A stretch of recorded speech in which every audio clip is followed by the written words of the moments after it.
name is José Rodríguez. I'm the founder of HITL, which is the first Hispanic public television network in the United States. It's a PBS-like network. I retired from there about 5 years ago. When I left there, we were reaching about 43 million households. And we were also involved in addition to communications, we were involved in other areas of the telecommunications industry. I've been in the past dealing with other panels with the agenda and the Centro regarding basically Puerto Rican business. And this time, I don't know if I was appointed or what, to moderate this panel regarding economic development. I guess one of the reasons that's the case is at the present time, pretty much I'm a New Yorker. I've been in New York for about 50 years. I used to go 12 times a year in Puerto Rico. Now I'm spending more time in Puerto Rico than in New York. And we are opening a business in Puerto Rico in the telecommunication industry called Sergi Communications.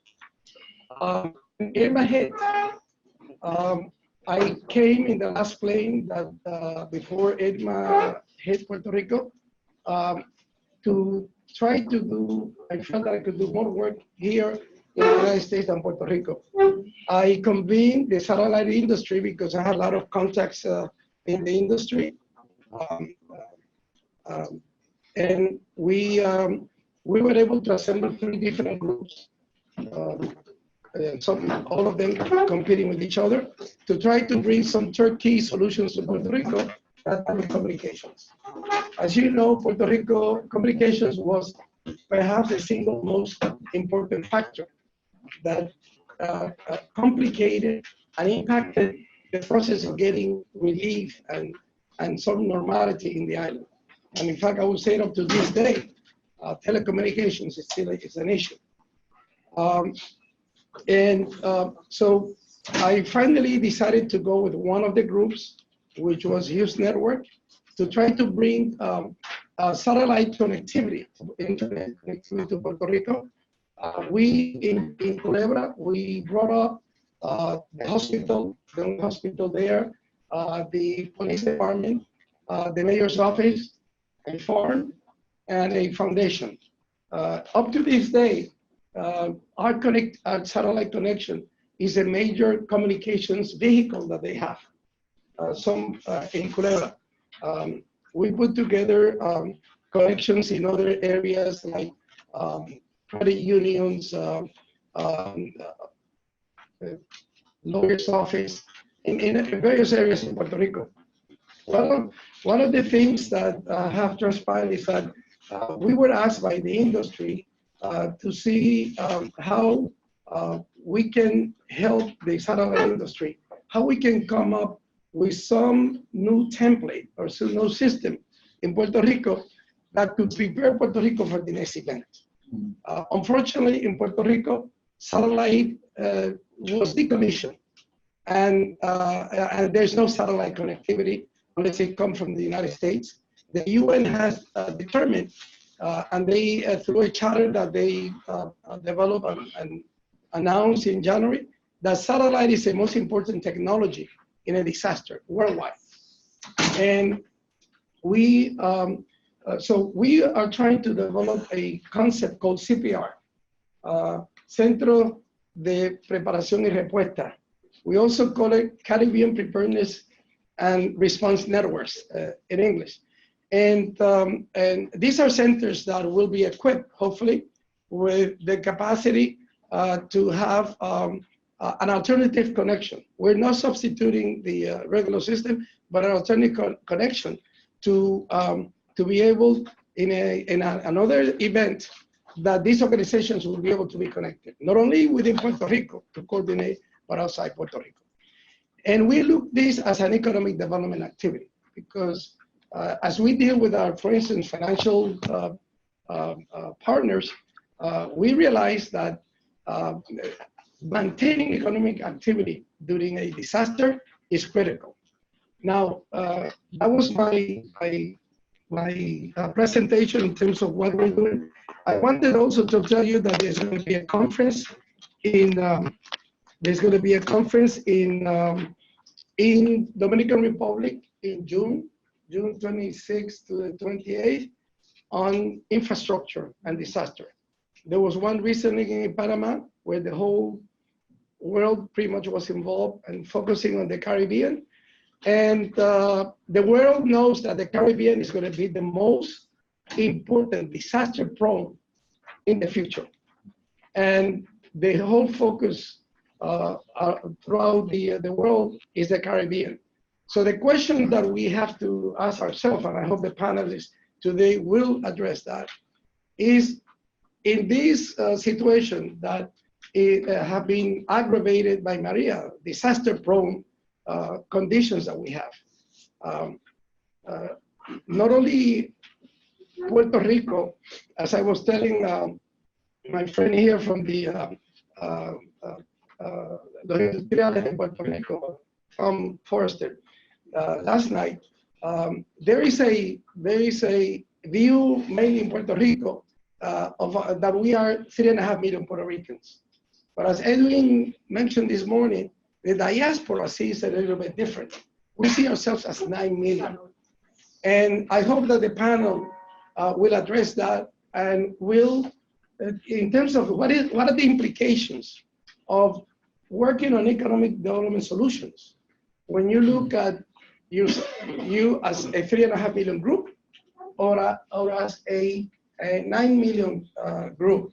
So those are one of the things that I will hope that the panel will address.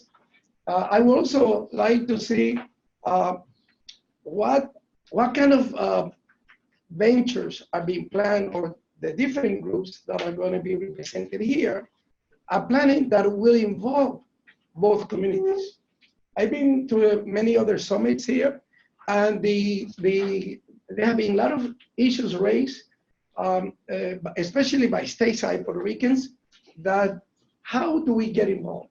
How can we get involved in projects that address both communities and that bring economic development for both? And that's something that I would like also you guys to address. And the last thing, the world sees themselves in terms of numbers. In Puerto Rico, we see decreasing numbers all the way around. But again, if we look ourselves as 9 million, we don't have to see ourselves as decreasing numbers.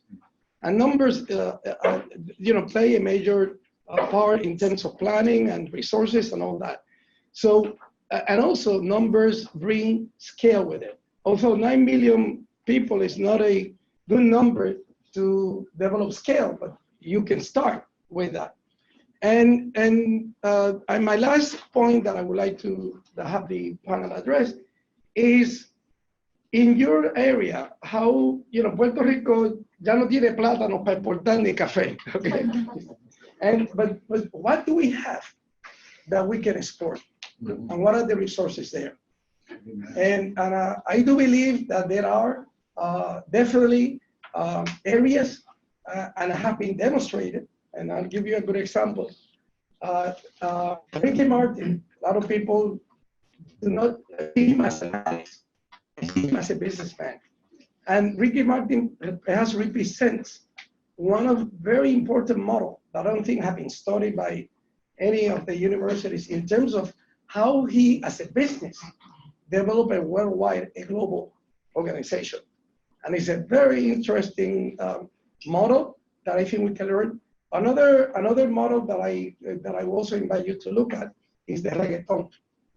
The reggaeton is a global phenomenon. I still debate, who controls that. There are a lot of people in Puerto Rico that have benefit, make money, but I think the big money has not been made by Puerto Ricans. And that's something, again, when we scale, we do activities, who's in control? Well, with that introduction, I would like to. Yeah, you just gave me the perfect segue. Okay, we had the first presenter. You gave me, my name is Dyanis de Jesús. You're giving me the perfect segue for what I'm about to share. So I'm really honored to be here. This is the third time I've been participating in this summit, and I think it's incredibly important for us to be exchanging this information in this context, in this platform. That's why I keep coming. For the last 5 years, I've been working with working from New York to the topic of the creative industries. First with an organization called the Puerto Rico Creative Economy Initiative, and now as an independent consultant, and mainly, collaborating with the public sector, the government, and also from an academic perspective, generating information, generating research that would allow us to understand, things like what our moderator was just talking about. What are the resources that we most have available right now to kind of move our country forward? And we've definitely identified in creativity and in the talent of our people, one of those resources. So that's a little bit of what I want to share with you today. Just want to read a few things because I don't want to, I don't want to miss anything. It's been a lot of years working on this topic. So the landscape of economic, social, and environmental issues, especially the complexity of the climate change in the Caribbean region, calls for new creative and innovative approaches. We cannot continue doing things the way we've been doing things. And innovation is really, it's a very abstract concept, but it really is all about changing the way things that are not working and how we can make them better. So innovation, that whole thing that it makes us sometimes, feel like, how do we even tackle that? Is really just about being aware of what's not working anymore and looking for ways to do things a little different. And in order to do that, creativity is really at the root of that. So my work has focused on specifically the creative industries, which is basically design, architecture, music, fashion, technology obviously is one that impacts across the board, but creativity goes beyond these sectors, and creativity can also impact other sectors, right? And we will be sharing, I'm sure we're going to be sharing plenty of examples, like finance, agriculture, all those other sectors. So increasingly constrained governments alone cannot tackle all the issues that we have at hand right now.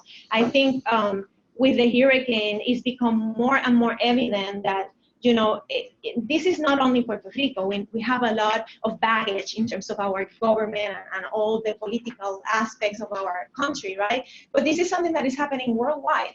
We cannot rely on governments. Governments have their own constraints.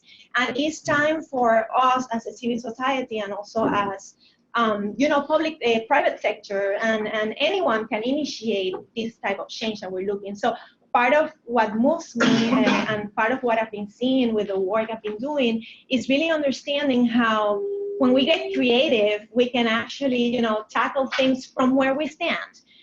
Not necessarily waiting for the government. And I think the hurricane situation has evidenced, that this, how do you say, the ingenio, the wittiness, the ingenuity of how we can, be very creative in getting hands-on and doing things. And I think a lot of important things beyond the emergency are emerging out of this whole situation. So, and I will be sharing also some of these examples.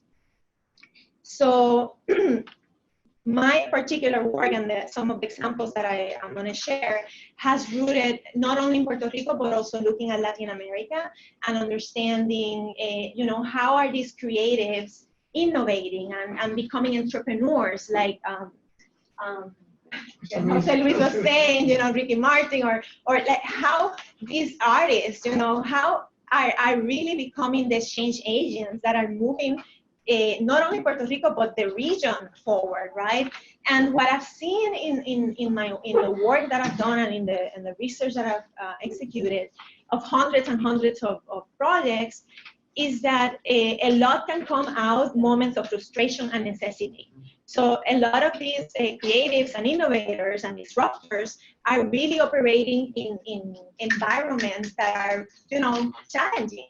And it's a great, that's a great, how do you say, like a space for innovation to flourish when you're lacking things, right? So I feel optimistic about, even though I have heard and I have been in touch with like incredibly difficult times and stories of our country, I feel optimistic that this is, creating the space for a lot of positive things and disruptions that may come from that, right? So these constraints can become the catalyst for innovation and change, because we're seeing that things are not working and we're forced to do things a little different.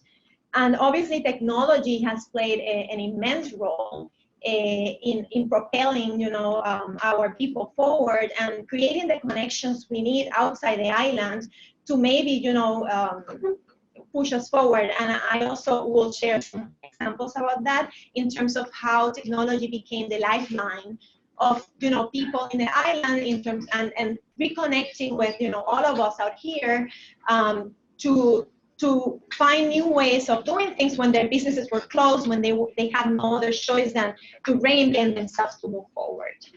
And then finally, I guess, the main point of what I hope to bring to the conversation is kind of this intersection of culture, commerce, and technology, and how, creativity lives in all of us, and creativity can be a catalyst for change, economic development, and also social impact, which is, a key component of what I'm seeing that all these projects and all these initiatives have in common. So yeah, that's just a little bit of to begin with.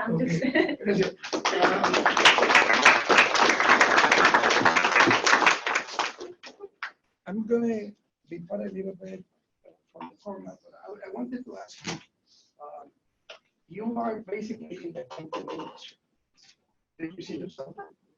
Content.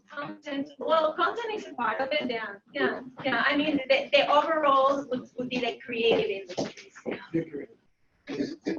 From my standpoint, it's mainly content. Yeah. So the question is, what are the challenges that you see in terms of getting, como le dije antes, esos son los nuevos plátanos y el nuevo café, la creatividad de la gente, el contenido. Yes. What are the challenges that you see in terms of getting out there, and how technology or innovation can address those challenges? Of getting out there, meaning getting monetized. Commercializing those goods, yeah. Exactly. So I think that, and this is something that Ramphis, I'm sure, is going to bring up, but I think, we've been working to create an awakening of creatives, and in terms of seeing themselves as entrepreneurs, right? And how you can, what you have, everyone right now is an entrepreneur, even if you're working for a company, because being an entrepreneur means that you're resourceful, that you take initiative, that you are, moving whatever it is that you have, right? So I also work with a lot of entrepreneurs that are working between that are working between New York and Puerto Rico, or the United States and Puerto Rico, and I think the main challenge is that shift of thinking of yourself as an entrepreneur and starting to understand the logistics of what that means, right? And starting to put some value to the work you do, and creating the systems and structures that will allow you to commercialize your work. So I personally am very interested in that intersection of creativity and commerce, and I personally, with my work, support and help creatives to become entrepreneurs, or to think of themselves as entrepreneurs. And it's not easy. It takes a lot of, education. And it's a shift. It's a mental shift. Like you say, an artist like Ricky Martin, because it's a great example that you all know, You know, in the past, we can imagine him, you know, in his room making music and being inspired, you know, this idea of the musician. But really, there's a business machine behind that, right? And there's a lot of different logistics that you have to understand in order for you to become a global operation like Rick and Martin. So I think that shift, I see that shift happening more and more. And I think that the necessity and environment that Maria has created has even made it more urgent for my colleagues and, you know, the creatives in general to see themselves as entrepreneurs and just, you know, move forward with their enterprises. And I know Ramphis is going to share some of the things that are happening in Puerto Rico that are supporting that, because there's a whole ecosystem that I think between aquí y allá that is supporting this growth. And we also have here Javier de Jesús, who's also part of that ecosystem. So, you know, that there's a good ecosystem in Puerto Rico that is supporting this to happen more and more, and I see a movement. So I mean, 10 seconds, can you give me some examples in terms of those collaborations? Yes. Yes. So yeah, super rápido. So I think, for example, a lot in the fashion world. So I work here with a couple. We have a group, you know, of creative entrepreneurs that we support here, and the focus of this group is specifically supporting creatives that are working between Puerto Rico and New York.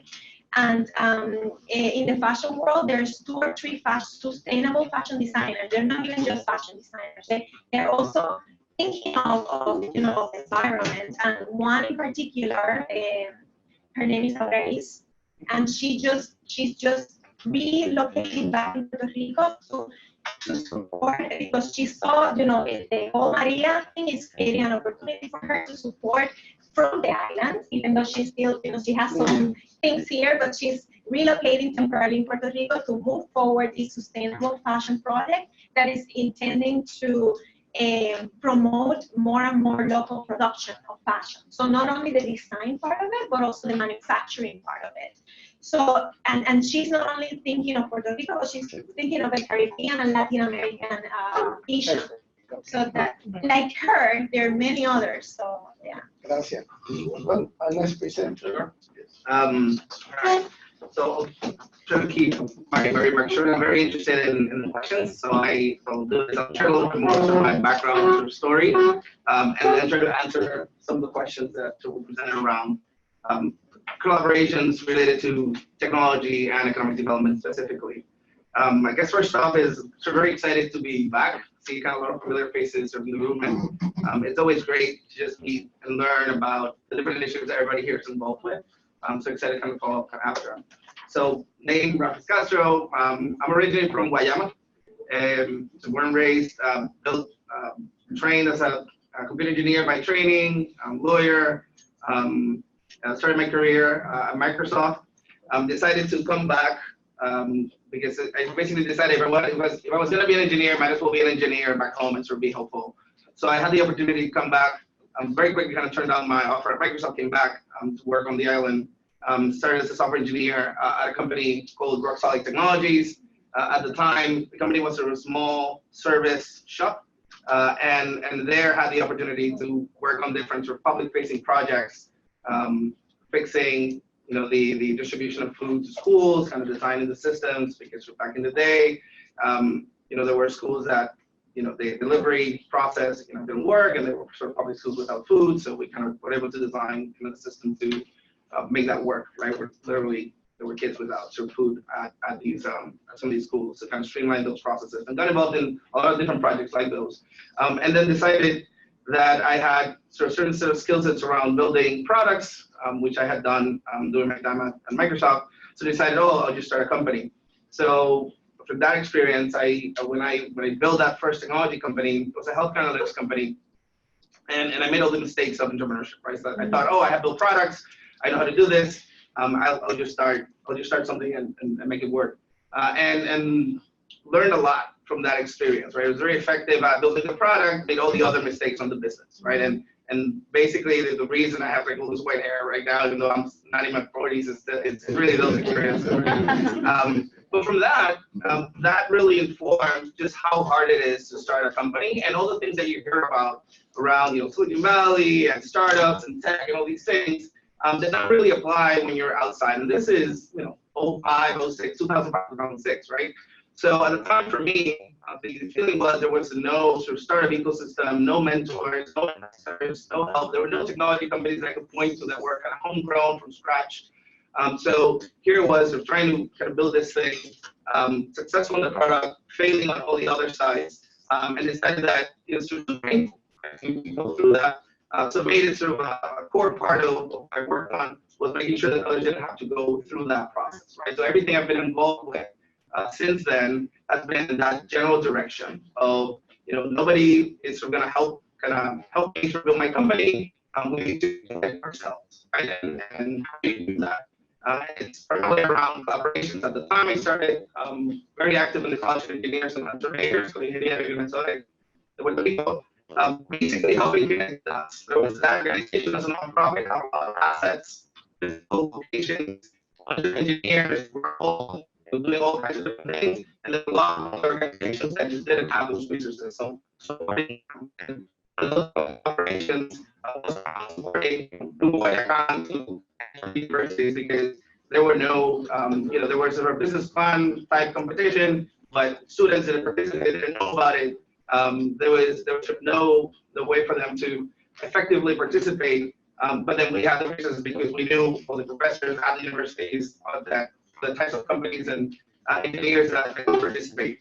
And from there, that evolved in getting involved in all kinds of initiatives. I founded the Startup Weekend initiatives, which is around enabling over the course of the weekend to figure out whether you like entrepreneurship as a thing, instead of saying, oh, I have to quit my job to get started, just for a weekend. You get a good taste of what starting a company is actually like, building a team, all these things.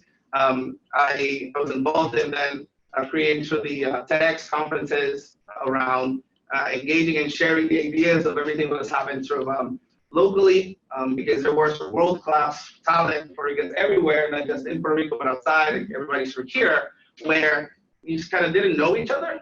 So we made kind of different events around sharing what those ideas were, and everything from architecture to education to others. It's just a platform for others to share and connect.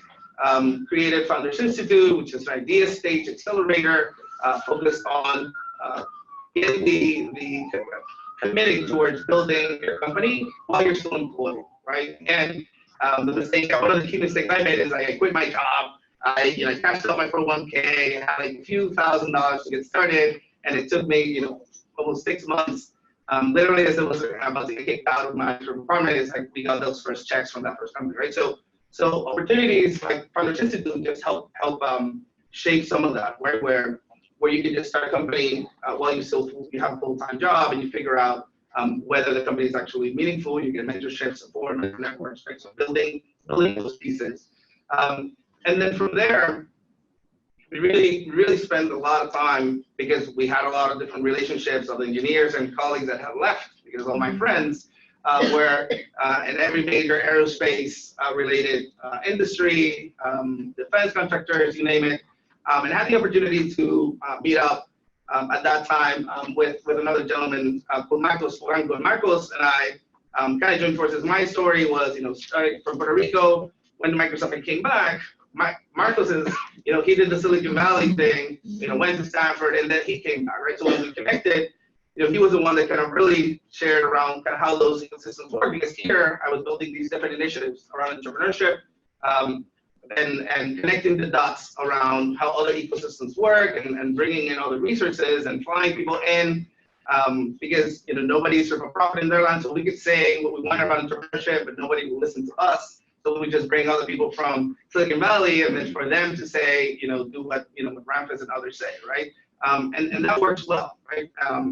And that sort of grew and grew. And Marcos and I, Marcos was in government at the time, and he had sort of this idea around building aerospace as a thing. And I'm like, well, I know the project managers that run these programs. I can make those introductions. We can actually bring them in. And that started as like 3 people in a conference room out on the West Coast in West. And then that became, then I came to tag and like all this stuff, now it's like aerospace is the thing, right? So that started from scratch, right? Around helping connect the dots of people that wanted to do something.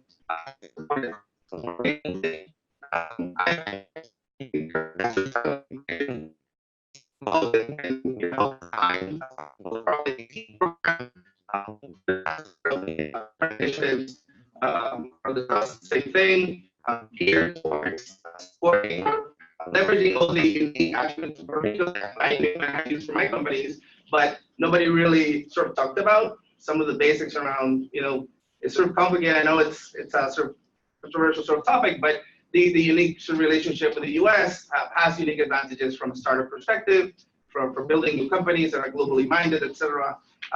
So we're gonna prove out the thesis that there were high caliber, high growth entrepreneurs globally, right, from over 40 countries that would choose Puerto Rico as a location and stay there. Because at the time when you would say that, people would be like, you're crazy. Nobody's gonna come here, kind of build companies from scratch or build their companies that are already funded and come and build those companies from that. So build that program, and that program now is also pre-18, something called pre-18, which is only kind of Puerto Rican-based companies. So like sort of 50, about half of those are led by women, something. It's 4 times what your traditional accelerator has in terms of their metrics in supporting sort of women-led companies in technology, which is a huge, huge issue. And then over the past 3 years, I've been here. So I moved to New York. Number one reason is supporting some of my wife's dream has been sort of shifting her career into sort of theater acting, and we were like, well, we can be sort of anywhere. And we were sort of the lucky few that we're having sort of enjoying being supportive of other companies and other initiatives, other people, but we were in Puerto Rico, right? Lived in Centro. And we sort of came over. How are we doing time? A minute? Almost done? Overtime. So I'll stop with, like, over the past 3 years here and engaging with different individuals here, sort of learning about sort of the sort of rich discussion around Puerto Rico and the island has been around ways to get involved, right? And one is knowing of the initiatives that they exist. Obviously, probably everybody here, post-Hurricane, is involved in something, somewhere, some capacity. So I think it's useful to just share and learn what those are. I'm sure Javier, President, sits on the board of Guayacan. There's just a lot of things going on, which I think we'll share more of. And the ways to get involved is really kind of understand what are your strengths, pick something you like, and then talk to some of us, and we can sort of help connect those dots. So stop there. Thank you.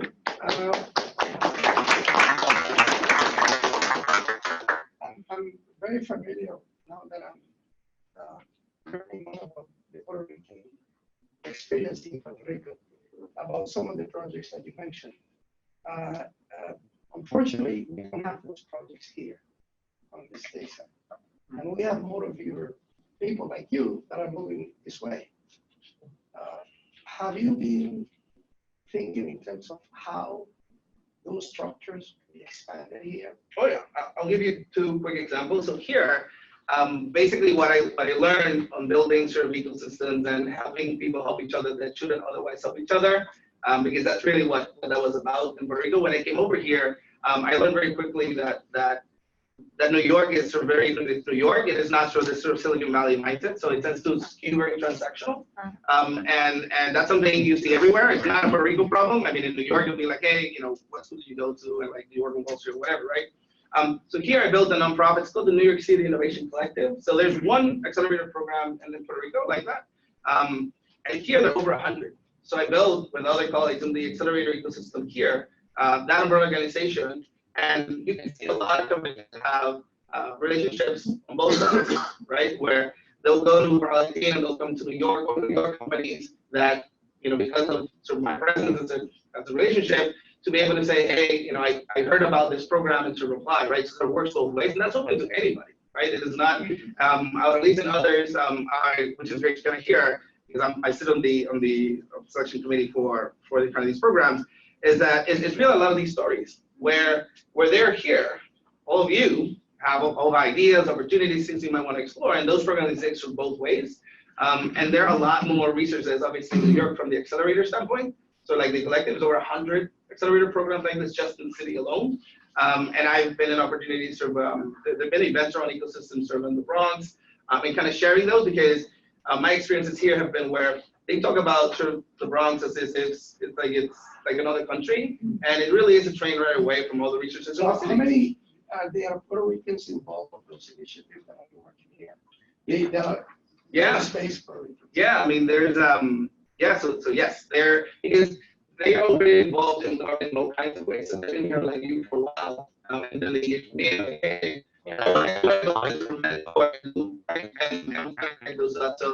so there's a lot of that. Thank you. You know, one of the things that we were commenting earlier, there's obviously there's a generational differences here, but it's not only in terms of age, but also in terms of, you know, how close we are to our Puerto Rican, you know, living Puerto Rico, and that is an area that very few people are talking about. And when I was in my organization, we tried to, with a professor from Brooklyn College, do a matrix in terms of how many years you have been out of Puerto Rico and what were your interests, trying to develop commonalities of how you can reach, you know, the maximum amount of audience with what particular strategies so that you can reach everybody. And it is very clear that you still have a very deep connection to Puerto Rico. For you, it's very easy to connect even at the government level. But the people that were here this morning, some of them, I know, they have challenges in terms of trying to help the newcomers that are coming here, connecting with people there to help them, you know, simple things like answering the phone calls, they don't get answered.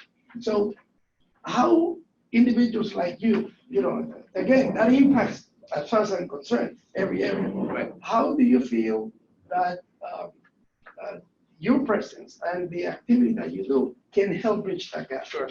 So I think there's, and I guess we've all experienced it, right, around sort of culture again, around everybody, you know, connecting over social media and like not hearing from parents for like a week and like what's going on, right?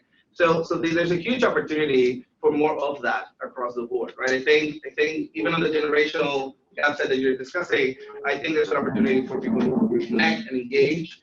In the way I engage specifically, for example, there's an umbrella organization I help create with others called Startups of Puerto Rico. And just Startups of Puerto Rico, there's just all these different initiatives fall under something related to that. And there's an active Slack channel. There's something called Slack. It's just sort of a way for people to just have conversations with each other. And that's open, right? So I never feel that this idea of this disconnectedness, which I understand, and it's very difficult for me to view myself as disconnected, just because I guess I grew up under the internet age or whatnot. And yeah, we talk. You can talk with everybody on, and that's how a lot of coordination happened. Plus Maria, right? In terms of different initiatives and events around. You were talking about the telecommunications side. That's how the relationships with Google and others around different projects, it happened because there were these active conversations and there were Puerto Ricans there that we knew and others, and just you can sort of move sort of faster. So Slack, it's open, anybody can sort of be there, and you can chat with developers on the ground, companies, and people inside of outside of the area. So quickly, just to add to that, because I know, you know, Ramphis is rare, you know, in terms of the connectivity, and I feel a little bit in the same position, because I constantly am very, you know, I'm very much, some people think that I am in Puerto Rico, you know, because I'm very involved in many things, and I think our responsibility and the way I approach this is being very present in things like this. You know, like I try to be available, accessible, and just create community, right? So I do my own events sometimes under my umbrella, and I do that in Puerto Rico as well to create that community and make sure that the people that I can help know that I can help them, you know, and I can help connect the dots, not necessarily help them directly, but help create those bridges, right? And that's, you know, I have seen that happen over and over with different colleagues that are entering, for example, the Parallel 18 program that are here, you know, and how maybe my understanding of what that is have helped guide them to get there. So I feel like almost like a spokesperson of you know, on all these understanding, and just how do I put it out there, how do I share it? And you know, these are the platforms to do that as well. Yeah. Good afternoon. I am Camille, Collazo. I live in Puerto Rico. Can you hear me now? Yes. Yeah. Okay. If you could stand up, the people in the back Sure. can see you. Okay. Maybe it's not too much. I didn't sleep. I just Oh, I woke up. I got here at 1 a.m. Ooh. Okay. So good morning. I was born and raised in Puerto Rico, and I want to share the story I'm going to share with you today, starting with that my family is the center of everything for me. And that specific night was the night of when Hurricane Maria hit. We were just on the bathroom all together. And it was my father, my mother, my two sisters, the dog, my boyfriend, and just the radio with everybody. And we're just expecting what's going to happen. My mother was hysterical. We were all very concerned. But again, on that bathroom was the reason why Visit Rico started as well. My father, he got cancer. He's okay. It's not a sad story. He's okay. He got surgery. And when I was studying my master's here in New York at the School of Visual Arts, he was diagnosed with cancer, and the doctor said that he needed to change his diet. Otherwise, even though he got the surgery, he would just bleed. So it was like here in New York, they were over there in Puerto Rico, and I was like, what can I do with this thesis? Design as Entrepreneur was the name of my master's, and to get people involved with finding a way to help more locals to be in love with farming, to be in love with loving our farmers, the farmers markets, supporting local agriculture, thinking of prevention first rather than curing the disease. There's a lot of obesity, there's a lot of cancer, hypertension, diabetes, you name it. Puerto Rico, we have a lot of disease.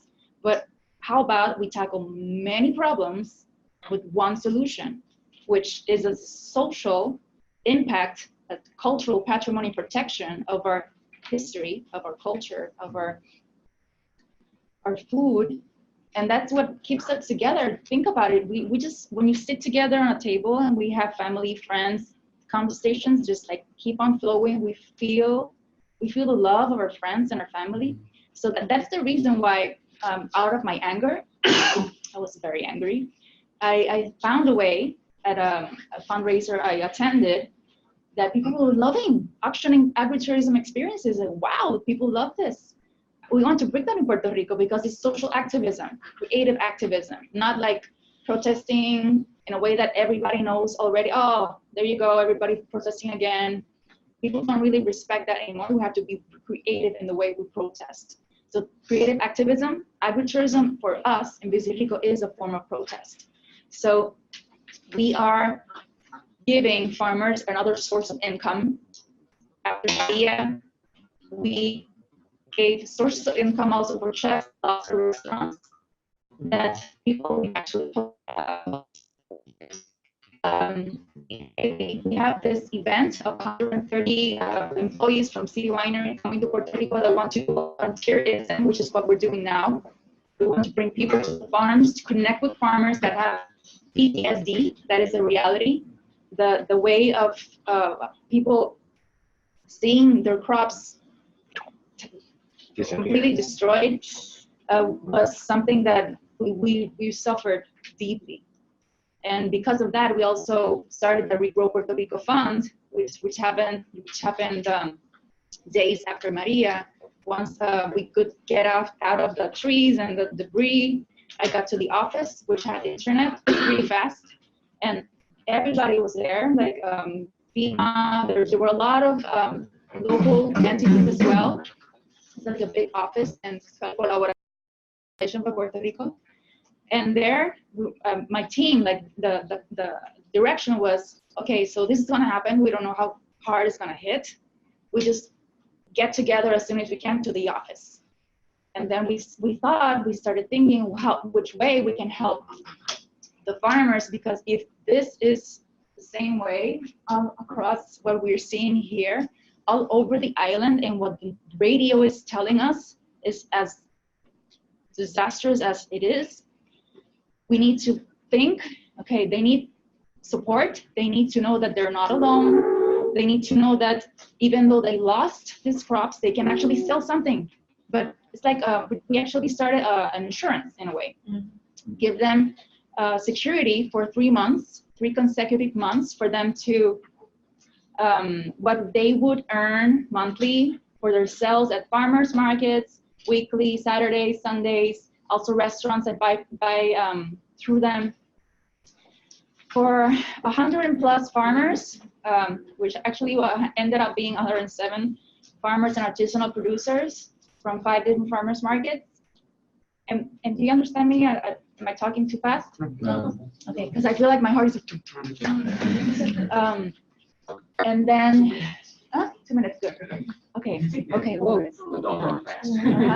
La única que ha dicho nada, comportante. Es lo que está diciendo. So that's done.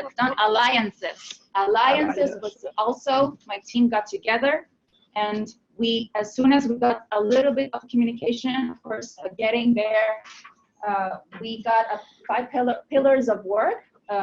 Getting funds was one. Brigades, getting resources, legal help for farmers, and then the educational part. So yeah, maybe if you want a little bit more about that, I can talk with you later. But alliances with the entities, the organizations that were already working hard in Puerto Rico, and get them together and connect with you abroad, which actually that fund, we could not have made it as quickly as we did if it wasn't with the support for everybody that put a couple of dollars or 10, or it was incredible. We never did fundraisers. We don't like, I don't like getting, like, that's my personal muscle. I don't like getting like just for the sake of it. I like giving us something in return. So that is why we activated volunteerism. So when this company came, for example, we prepared this incredible feast, and they were like, "Whoa, we're here to help. You're pampering us." And yeah, that's the whole point of, we want you to return to Puerto Rico. We want you to support the economy, see what we do. After Maria, which I know what you're seeing is a little bit not what you expected from the Que Pasa pictures, right? But the resource is most important to us, as she said and he said, is the people. Farmers are so knowledgeable. Chefs are so knowledgeable. The neighbors of the farmers, they have so much knowledge. That's why we're also giving workshops for farmers to figure out the best way for them to get the message across. Because it's not the same, me, for example, having a farmer talk, but for example, a group of kids, a group of foodies, a group of, what would you say? In which way you will say different? To have them provoked. Leave the farm, start spreading the word, and do ripple effects to have more people involved in changing the food imports. We want to change the 80%, actually more than that, food imports, which are actually the reason why we are getting sick. So we want to, yeah.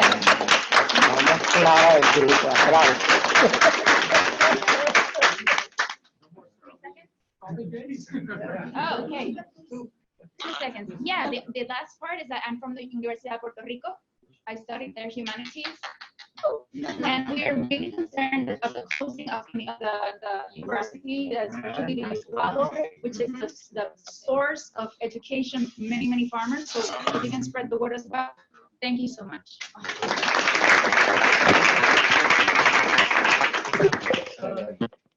This is an area that really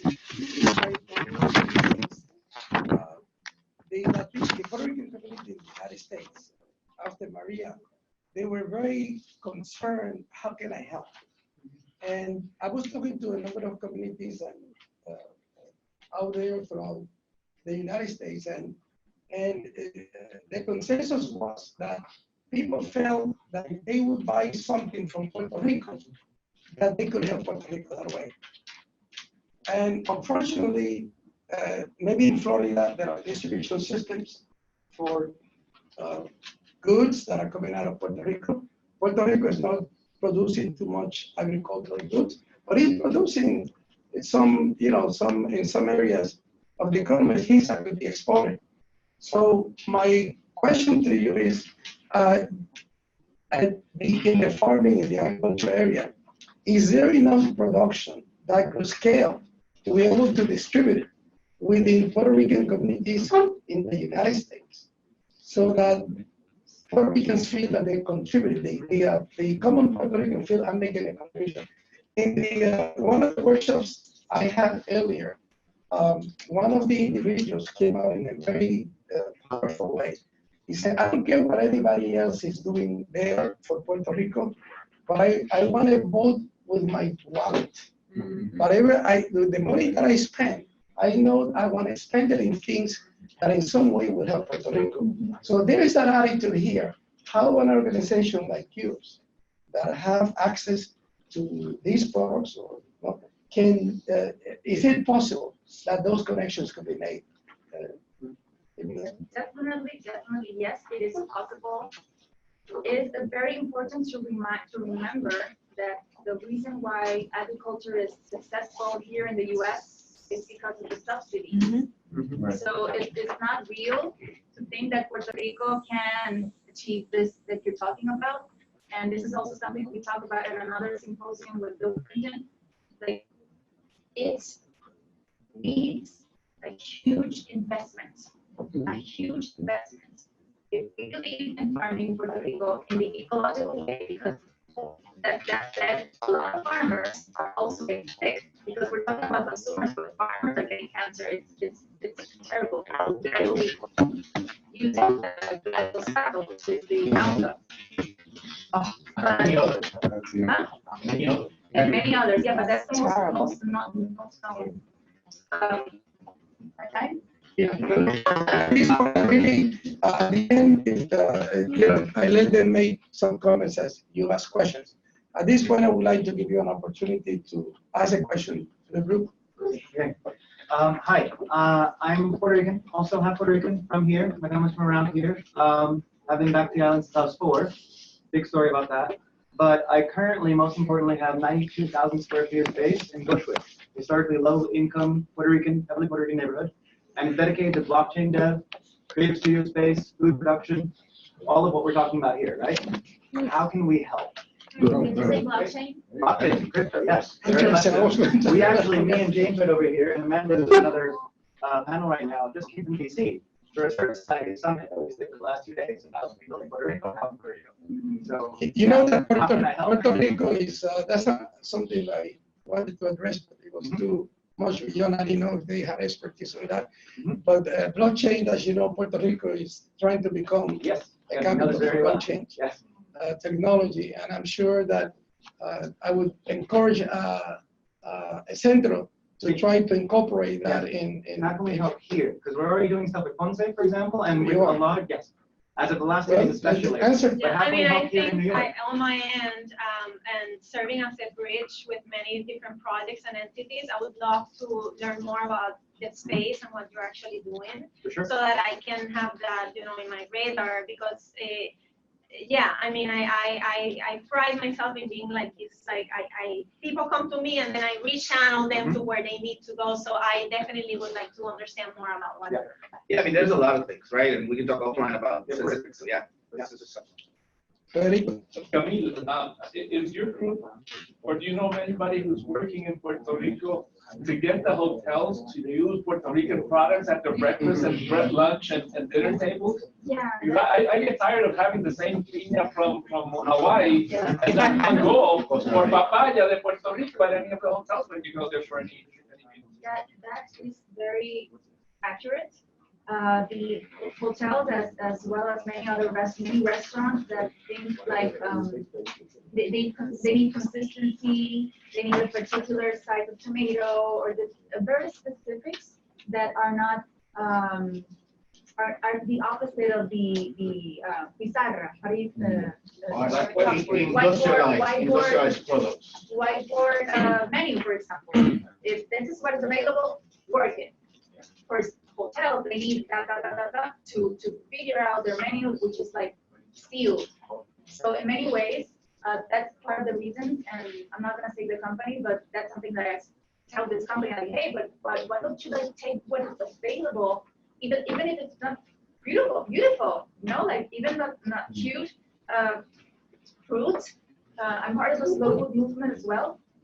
It's great, you can Google it, and it's a shift of time, as Dyanis said. There's a lot of education curve that needs to happen, and we are actually working it slowly because, of course, again, we don't want to be like protesting, but slowly working in that part. By the way, there are some restaurants in Puerto Rico that are starting to serve these local foods, and I think maybe some kind of information as to what exists in Puerto. Yes, My name is Camille. My family is from Puerto Rico. And I currently work with a hydrogen company who registered even before Maria and Irma and established a base in Puerto Rico. We can produce electricity for 2 to 3 cents a kilowatt from methane as a fuel. We can also produce clean water. It's something that is mostly scalable, and I'm sure that in terms of agricultural production, it can be a great asset to make agricultural communities autonomous. You know, it's very important. So I'd like to focus on that. Well, I think you're in the right place. And perhaps there's another workshop on energy that have addressed that issue in the past. The young lady. Hi, I'm Lorena Franco. I'm from Carolina, Puerto Rico. I've been here for 2 years working as an economist, specifically on Latin America. At my, I guess, personal side, I've been interested in small and medium-sized enterprises. I've taken courses online through the University of Mayagüez. And I've been linked with an organization in Puerto Rico that are taking entrepreneurship, but at the community level. As we know, there is a sense of financial dependency that has been perpetuated by our political status. So how can we, through entrepreneurship, but also at the community level, seek that financial independence, not only, you know, within, but also internally? Yeah, I want to add to that because I have a recent example, an organization that I'm working on, and I think it goes back to this idea of new models of value creation, right? I have been working closely with this girl who's also in the farming sector. Her name is Rodríguez, and she has this restaurant that is about local foods called Departamento de la Comida. So after Maria wiped out her restaurant, and she had to basically, she had no choice. She had some money saved, and she said, you know, I could put my restaurant up and running again, or I can really go to the root of the problem and work with the community to really move forward, right, in the long term beyond my restaurant. So she created a new model, and the interesting thing, she's about to speak in a conference here in the U.S. about local economies, and you know, and the interesting thing is that she everything she does is not out of like love or passion. She's thinking of a business model to make it sustainable, and for every person in her team to actually have some be paid for their work, right? So I think we just have to get creative and really think about new models of value creation, and that not only consider profits, but also consider the social impact, right? I think nowadays, in the world we live in, we cannot think of making money without that social component. And there's a lot of potential and a lot of opportunity in that intersection. So we can give other people. I just want to quickly comment, put an organization on your radar that I sit on the board for. There's a nonprofit called Centro para Emprendedores, led by Nerma Albertorio, and they specialize specifically on the grassroots, economic empowerment initiatives, right? Literally, getting individuals from originally were like Castellillo, building a back business, how to actually move from there, how to change the mindset, the coaching. I mean, she's just done phenomenal work, thousands of entrepreneurs across all kinds of communities. So she needs more very support. quickly, yes, last night I was talking to the lady from, I think, Avance in Mount Holyoke. They have received 900 Puerto Rican families. I asked them, is there any one of them that is an entrepreneur that is interested in doing a business? She couldn't tell me a single one. Wow. So how do you guys make that connection? Because in my mind, entrepreneurship is where it's at in Puerto Rico. And if we don't have, like Israel, they call it the startup nation. And we build in that concept within our fabric. I don't think we're gonna, so I'm thinking about the Mount Holyoke's, okay, how groups like yours and this initiative can transcend and help, so that the people, when they come from Puerto Rico to get services, some of them would be interested in opening up a restaurant or something like that. The short version of that, though, I do have like the short version of it. It's very difficult to start a business when you don't have any income, right? I mean, if you come sometimes, I mean, it's very hard, right, to think about these things. So there's a lot of other work that needs to happen in terms of, you know, providing stability of some version so that people can actually build businesses, because then there's the building the business because you have to type situation, which is there a lot of. Well, there is help here, but the question is the attitude of trying to work for the DSL. It was like, I'm gonna circulate an opt-in email address for anybody who wants in. If anybody wants to do a blog, I don't know where it's gonna go, but if you want to kind of keep connected, this is coming around. I'd like to bring up just one point. Yeah, just. Ignorado todo el tiempo. Totalmente ignorado. I'm sorry. usted, el señor y después usted, no. Yeah, I just want to bring up, I haven't heard the term social entrepreneurship mentioned. And that's all this is about, right? So that's an ecosystem that is very strong here in New York City. It's organized around all the principles that you're talking about, but there is a layer of that gives bona fides to the businesses. So you just don't become a social entrepreneur or a social enterprise because you say you are. There are standards that have to be met. Yeah. And that's where I think a conference just on this topic for the whole, I mean, just, this is like, we're not even scratching. I love that you brought that up. In fact, that's my academic preparations.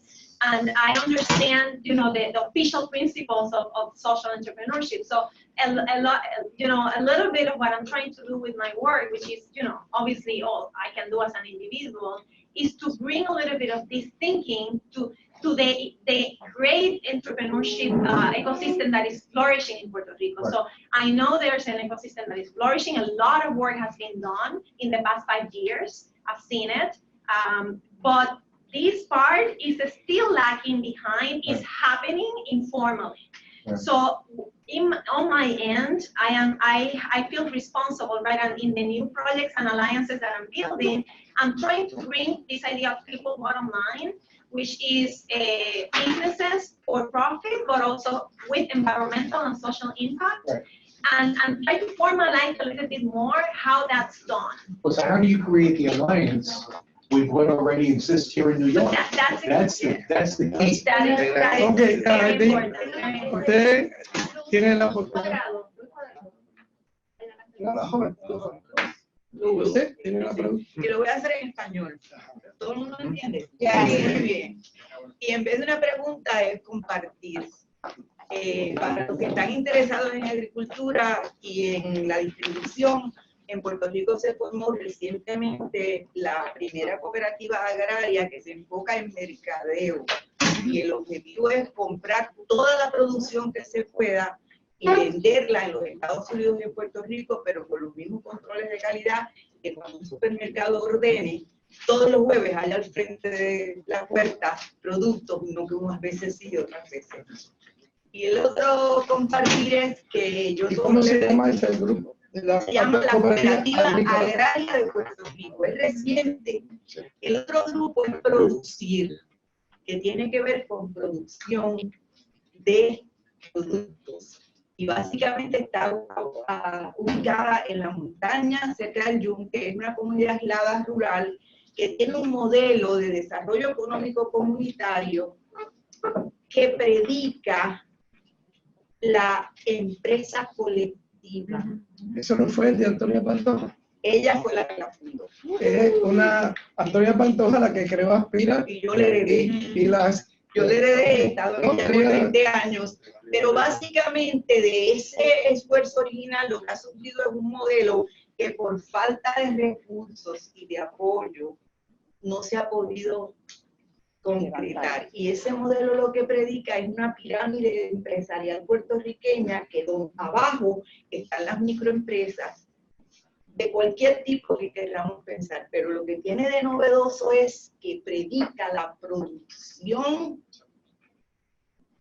en el hogar de un mismo tipo de producto, además de tener el limber, la que fabrica pasteles, la que hace costura, la que cocina, tener una cadena de producción en el hogar de industria de la aguja con diseños puertorriqueños, donde nosotros produzcamos y ustedes consuman. Gracias. Y donde la economía local se nutra, porque es exportación, no es consumo local donde todo el dinero se queda allí, sino aquí se produce y ustedes lo consumen y se hace lo que necesitamos para que tenemos escrito el plan, pero no hemos tenido los recursos para promoverlo. Bueno, vamos a ver, se supone que nosotros hagamos unas recomendaciones. ¿Por qué no sugiere eso como una de las recomendaciones a la Asamblea General? De que alguna otra persona tiene algún tipo de recomendación. Estamos lanzando muy ambiciosamente, le agradecemos a todos, nos han llegado en su información, whatever you have, as listeners of the Puerto Rican community, Puerto Ricans in USA, Bruce and Chan, we're already on Facebook, YouTube, launching in a month. For Puerto Ricans in the US about entertaining, educating, they've got into the now. So we're launching, so send us all your information, we'll publish it there, at no cost to you if you're a nonprofit, otherwise we can help you out in different ways. Okay, But entrepreneurship, we have, in August 11th, we have a pitch tank format where people will bring from high schools, colleges, and entrepreneurs their projects. We have a mentorship program where they're gonna receive $6,000 in cash and mentorship to initiate their businesses. That's gonna be taking place in Florida. That's the kind of thing I suggest that we try to replicate from the nation with the different states. This is gonna help all these newcomers, the ones that just got here recently and need some help. Yeah. By the way, now that you mentioned television, I want to acknowledge a friend of mine here, Lino Garcia, and as an example in terms of, we're talking about generation. Lino is the person who started ESPN, the contest, a very important network, not only nationally but internationally. So at some point, I would say, how you get a talent like Lino Garcia, who has a very tremendous connections in the industry, and your generation, just to think about. Gracias por venir. Joven, sí. Hello, my name is Richard Guerra, and I'm actually not Puerto Rican, I'm Cuban.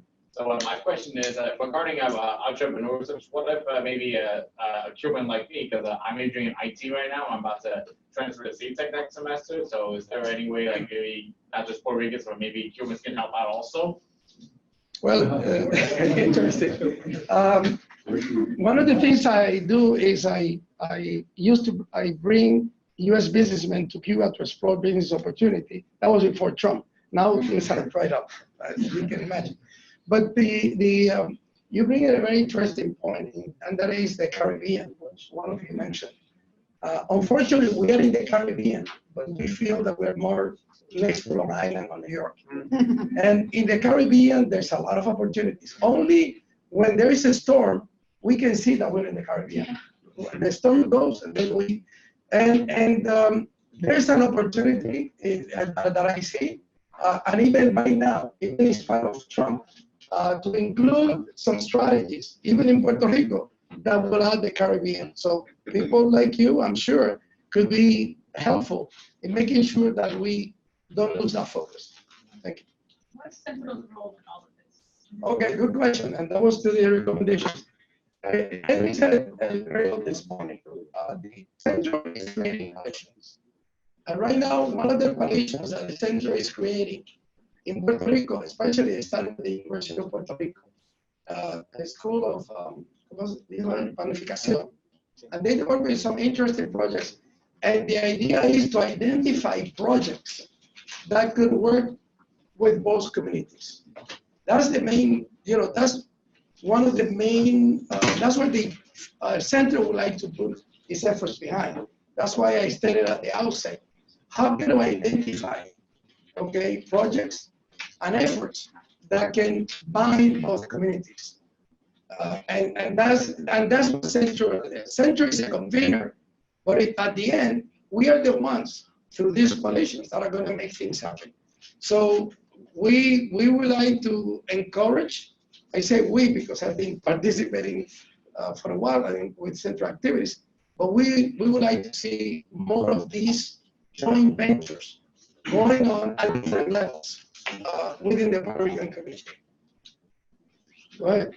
I would like to stress, the fact of the lady from Aspira.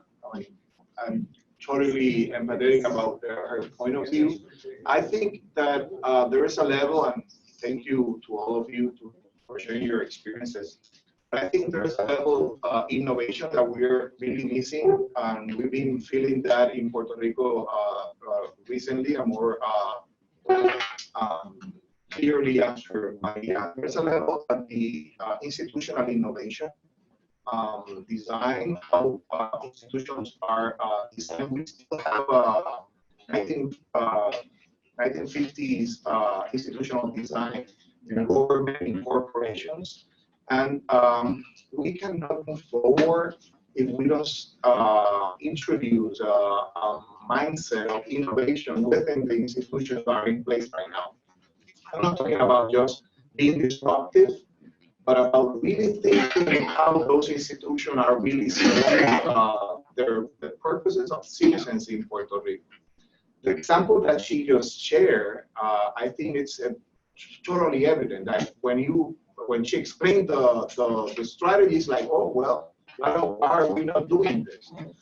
Maybe she knocked the door of the agricultural department, private institution, private sector, but I think everyone is doing the things that they were doing 50 years ago or more, and they're not necessarily innovating within their organization. So I think there's I will recommend the Centro to look into how to provide institutions that are well established, that are being serving very, very well their communities and their audiences, to step up with a level of innovation, looking at themselves, looking at their resources, looking at their actives, looking at their finances, and how they can be complete, how can they serve in a completely different way. I think that's something that we're really missing at this point.